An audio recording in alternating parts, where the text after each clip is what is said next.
Okay, so let's get started. Solve the following identities two different ways. Explain each step. Show all work. Explain your strategies and why you chose those. So the first question is this right here. So to solve that, first I'm gonna convert everything in terms of sine and cosine. So tangent x is just sine of x over cosine of x, and cosecant x is 1 over sine of x, and then this whole thing is over, which is secant x, or 1 over cosine of x. Next thing we can do is simplify. So sine of x and sine of x cancel each other out. So on the top we have 1 over cosine of x over 1 over cosine of x. And whenever dividing, you're just multiplying by the reciprocal. So 1 over cosine of x is just multiplied by cosine of x over 1. So we get that, and we get 1 as our final answer. So I chose this strategy because all of these can be written in terms of sine and cosine, and then simplifying that would have been easier. So that's why I chose that strategy. Now the next strategy we can use is use a reciprocal property. So first we write it as tan of x times cosecant of x, correct? But that has been, so if that wasn't there, we could say that it's been timed by 1 over secant of x. And that'll get us the same result. So we can write that right here. We can say 1 over secant of x. So what has happened is 1 over secant of x is tan of x times cosecant of x times cosine of x. So now that we have that, now we can write everything in terms of sine and cosine after using a reciprocal property, and that'll make our jobs a lot easier. So we can just say tan is equal to sine of x over cosine of x, which will help us cancel this cosine of x right here. So we can cancel that out, and times 1 over sine of x, which is just cosecant.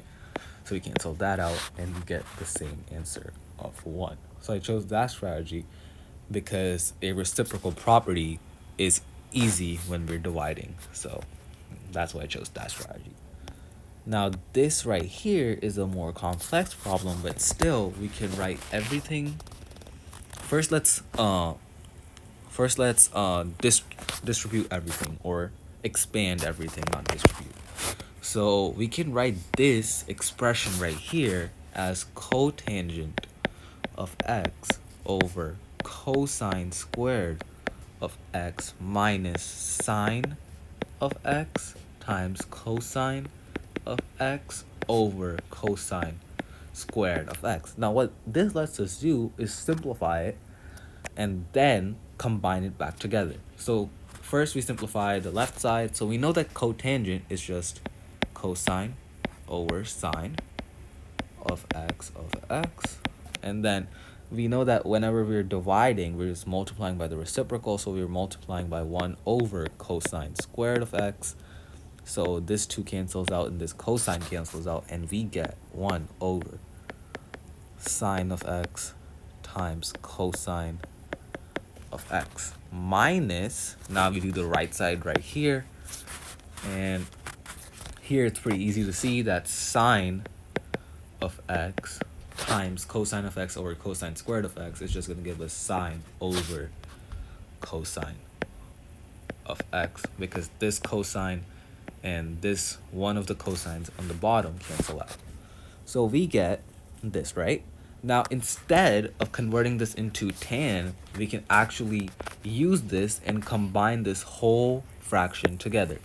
So whenever combining fractions, you have to make sure that the denominator is the same. If the denominator is not the same, they can't be combined. So to make the denominator the same, you'll have to multiply this side right here by sine of x to make this the denominator you have to multiply by sine of x over sine of x. So there'll be 1 sine of x cosine of x minus sine squared of x over sine of x cosine of x. So I'm just multiplying by a clever form of 1 to make the denominators equal. So we get 1 minus sine squared of x over sine of x cosine of x.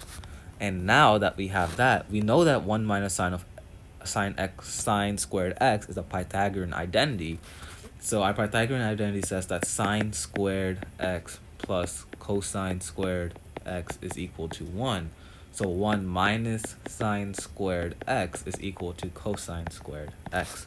So we can just write cosine squared x over, so that is going right there, cosine squared x squared over sine of x cosine of x. And now that we have that, we can cancel out this cosine and that 2 and make this cosine of x over sine of x, which we know is a cosine over sine is just cotangent of x. So that's our answer for this right there.